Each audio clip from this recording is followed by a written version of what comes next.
پنابران پاشروج دا گریدای وان یا ساین کوتین تند کرن سر آسا اروپا و بریتانیا جیوه که افکار من دلوانی جی ماجا پکرید گل دکتر دلیر علی امین ما مستال زانینگه ها ایتسیول نمسای سروک بری رفندا کردستانی الباجار لنزل نمسای دد گل مداود دکتر گل اکسپاس کوین گل مدانه روشا پنابرا هم نرازیبون رکراون مافن مروفا چاوا بحثت کن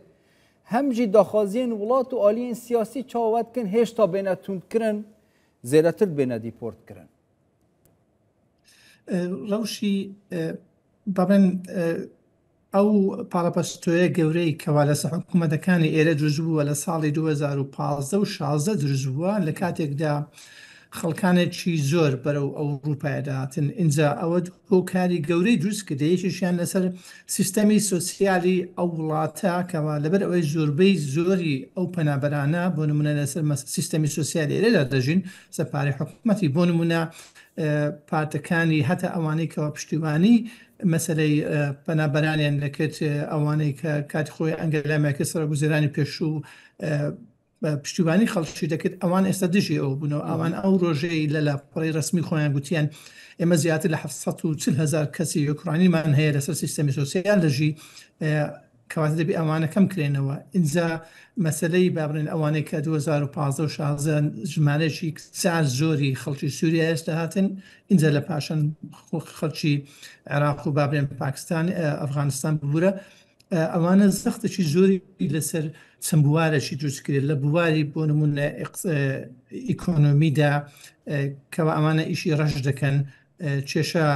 ئیشەکانی کێشە بە حکوومەت دروست دەبی لە ڕووی ئەدمینستریشن واتە ئەو کەسانە پێویستیان بە پێداچوونەوەی قانونێکی زۆر هەیە ئەنجا حکوومەتیش کەسانێکی ئەوەندە زۆری نییە بەو دوکومنتانەدا بڕوە لەبەر هەمان هۆدا لەسەر سنوورەکان ئێستا سیستەمەکەیان گۆڕیەکەوە هەوا لەسەر سنوورەکاندا معاملەی با بڵێن هی پەنابەری و ئەوشتانە لەوێ کەم بکرێتەوە هەتاوەکو پاڵەپەستۆیش کەمتر دروست بێت لەسەر خەڵکەیتر بەڵام لە ڕووی کۆمەڵایەتیەوە خەڵکەکە بە هەموو نەوعی دژی پەنابەران هەستایەتەوە هۆکارەکەشی هەڵدەقۆزرێتەوە لەلایەن پارتە ڕاستەکان دکتۆر ئەس خۆڵێکی الڤێری ببینم هەم وڵاتی دژی پەنابەرانە و هەم حکوومەت و ئالیەن سیاسیên تونتراو یان ڕاستراو جی دژن ڕێکخراوên مافên مرۆڤ کاریگەریەکەوانە هەیە بشێن وڵاتیا و یا سیاسی jî بگۆڕن یان ji ڕێکخراوên مافên مرۆڤ jî dest vî babetî berdووە ڕێکخراوی مافی مرۆڤ بەڕاستی کەم هەرچەندە با بڵێن کەەوە ئێمە باسی ئەوروپا بکەین ئەوروپا باوەشی لە خەڵکی دەکردەوە پێش خەڵک دەهاتن ئەو لە سیستەمی ئەوروپایدا نووسراوەکەوە مافی پەنابەری و مافی مرۆڤ و ئەوشتانە هەموو هەبێت بەڵام لە هەمان کاتا حکوومەتەکە پاڵەپستۆیەکی زۆری لەسرە اینجا ئەگەر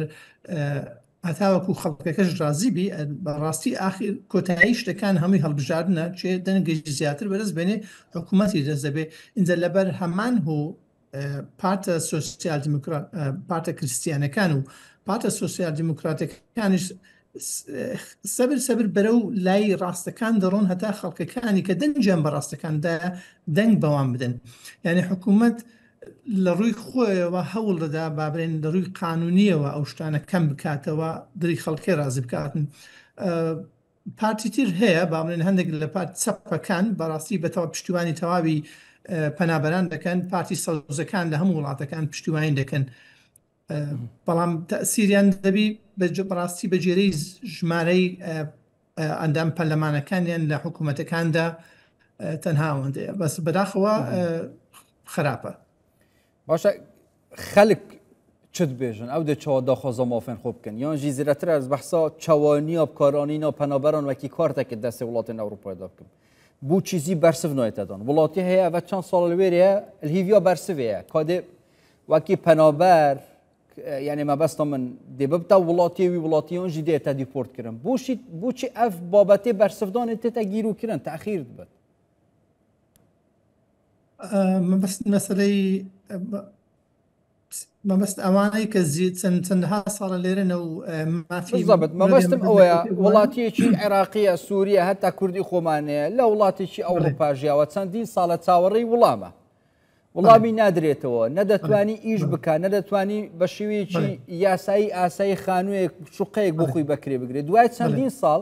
کە فێری ژیانی ئەوێ بۆ منداڵەکانی فێری خوێندنی ئەوێ بوون اینجا وڵامی دەدرێتەوە دیپۆر دەکرێت یعنی قبول ناکرێت گیر و دەکرێت بوو تەخیرەکرێ ئەم بابەتە بەڕاستی بابەتە ژێ زۆر ناخۆشە ئێمە لەگەر وەفتێکی ئەڵمانی چەند مانگێک بە لە ئێستا هاتینەوە کوردستان سەردانی کەمپەکانی کوردستانمانکردن چوونە ناوچەکانی شنگاڵ و ئەو شوێنانە هەر هەمووی چوونە ئەوەی ئەو کەمپی با بڵێن ئەوارەکان لە خوشتەپەی راپۆرتێکی گەورەمان نووسی و لێ حکوومەتی ئەڵمانیش پێشکەش بە حکوومەتی ئەڵمانیا کرا کەوا شتەکە بەڕاستی یاساییە لە ڕووی سەرەوە حکوومەت دەڵێ ئێمە ئەو کەسانێک کە دەیان نێرینەوە کێشەیان هەیە کێشەی سیاسیان هەیە کێشەی با بڵێن دۆکومنتی نایاساییان هەیە ئەو شتانیان هەیە بەڵام لە ژێرەوە بەڕاستی ئەو کەسانەی کە ناردان و دیپۆرت کراینەوە سەتی 90 زیاتر هیچ پەیوەندیان بۆ بابەتان نەبووە یعنی کەسانێک بوونە منداڵی گەنج بوون یان منداڵەکەیان تقریبان بڵێ لێرە گەورە بوو بەس تەنها زمانی ئەڵمانی دەزانی ئەو شتانیان هەموو ڕوودایە بە هەموو شێوەیەکی شتەکان پاڵ پێوە دەنێن ینی دەیان خەنە بەرەو دواوە هەتا بەدەستیانەکەی بەڵام بەڕاستی دیانە ینی تاقا شتی کەەوە لە وڵاتی بابن ئەڵمانیا و کە لە نەمسایە پاتە ڕاستەکان دەنگێکی زۆریان هەیە و بە هەموو شێوازێک دانێت خەڵکە بنێنەوە ئێمە دەبینین کە خەڵکی کوردستان خەڵکی کوردنێن و عراقی دێنەوە بەڵام زۆربەی زۆری ژمارانەی کە دایانێنەوە خەڵکی ئەوروپانە بەس ئەوان بەدیان ناکەون لەبەرەوەی ئەوان دیسان دەگەڕێنەوە بۆ منە خەڵکی بولگاری و خەڵکی ڕۆمێنی ئەوانە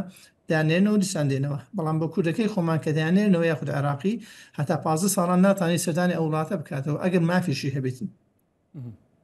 باشە پەیوەندیان و کە وڵاتت ئەوروپات گەلتر کرد سەروی بابەتی بەرەفکیڤەت چت یعنی ڕێگریکردنێ تونتر سەرسنوورە بەرەفکیڤەت چن یعنی هەموو هەلدەستپێکێ ئەگەر نەئێنە قبیلکردن ڕێگیری لە بێتەکردن خۆی لە هەموو وڵاتەکاندا ئێستا بەروەمزەم 2 هەفتە بەر لە ئێستا کۆبنەوەی کرا لە دێنیمارک لە بینی وڵات وەزیرەکانی ناوخۆی هەموو وڵاتەکان کەوا شێواز بەنامێزێکی یەکگرتووی هەبیتن کەوا لەسەر سنوورەکان بە هیچ شێوازێک دێنەگەرن خەڵک داخل بیتن هەر کەسەش بێ لەوێڕا لە ماوەیەکی کەم 1-2 هەفتە خەڵکەکە بنێنەوە و ئیتفاقیش لەسەر ئەوەی کراکەوە بێنێنەوە یەک لە وڵاتەکانی ئەفریقیایی کەوا ئیتفاقیان لەگەڵ کردێ بە مقابلیدا وڵاتانی ئەوروپا پشتیوانی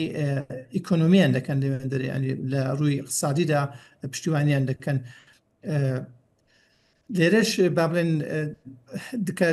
بڕووی بەنەو سنوورەکاندا بڕووی بەڕاستی پێشان ئەوانە بوو بەڵام ئێستا لە هەمووی کۆنترۆلی پاسپۆرت و شتیاوە هەیە حەسەب وڵاتە لە هەندێکیان خراپترن لە هەندێکیان کەمترن بەس بەڕاستی ئەوانەی کەوا داخلی ئەوروپایرن بوون من لە ڕووی پۆڵۆنیای سنوورەکان زۆرتون بوونە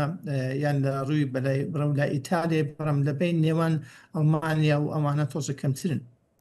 بە کورتی ئەگەر وڵام بدەیەوە ئامۆژگاریتان چێ بۆ ئەوانەی هەتا ئێستا وڵامیان وەرنەگرتووە هەرچی زووە بگەڕێنەوە وڵاتی خۆیان یانیش چاوەڕێ شتێکی نادیار بکەن ڕاستی دەوێ من بەخۆشمەوە دەڵێم بەر لە جێ خۆی بەسەنگینە حقیقەت ئەو قەدر و قیمەتەی لە وڵاتی خۆت لە ناو میلەتی خۆت دەبێتن هەر شوێنشی بەدەست ناکەوێتن ئەگەر تو ببێ پرۆفسۆری من پرۆفسۆریم هەیە لە زانکۆی ئێروکانە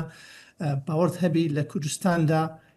قیمەتەکەی زۆر زیاترە ئەگەر تو کەسێکی مرۆڤشی بەسیری بە شەرتێکی مافت پارێزراو بێتن ئەوانەی کەوا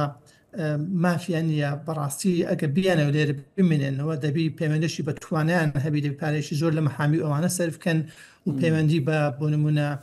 کەنیسەکان بکەن کەوا دەیان پارێزن ئەگەر هیچ شەنشتەشیان نییە هیچ بەڕاستی جێی سیقە نییە وەزەکە هەر دەقەکی پۆلیس بەسە ماڵێکدا بدە ئەگە بێت و 10 ساڵیش لێرە وەکو بەڕێز فەرموود لەوانەیە لە بەیانی بیانێنەوە بە کورت و کوردیەکەی یانێ بگەڕێنەوە زۆر باشترە گەلەگەلک سوپاس دکتۆر دلێر علی ئەمین